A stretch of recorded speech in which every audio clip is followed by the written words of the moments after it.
मला दृष्टीचा त्रास होता, लघवीचा खूप त्रास होता. मग मी दवाखान्यामध्ये गेलो. डॉक्टरांनी मला ऑपरेशन सांगितलं. पहिले सांगितलं गोळ्या देतो, गोळ्यांनी जमलं तर ठीक म्हणे, नाहीतर मग ऑपरेशन करावं लागेल. तर त्यांनी पहिले 5 दिवसाच्या गोळ्या दिल्या. ते 5 दिवसात काही जमलं नाही. मग 15 दिवसाच्या गोळ्या दिल्या. ते काही जमलं नाही. तरी मग म्हणे आता ऑपरेशनशिवाय काही उपाय घेण्याचा, ऑपरेशन करावं लागेल.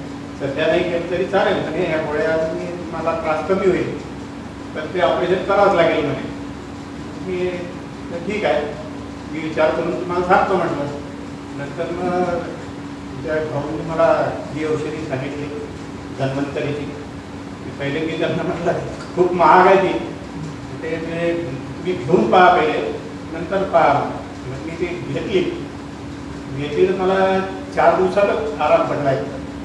मला आता म्हणजे काहीच त्रास नाही आहे त्याचा. ठीक आहे. धन्वंतरीच्या औषधीबद्दल तुमचं काय मत आहे? मग धन्वंतरी औषधी एकदम जोरदार आहे ती. सगळे घ्यायला पाहिजे. काय काय घेतलं, कुठली गोळी घेतली? मुरीच आणि ओमेगारी. अच्छा, ठीक आहे. दोन्ही यांनी मला एकदम आराम पडला, 4 दिवसातच आराम पडला.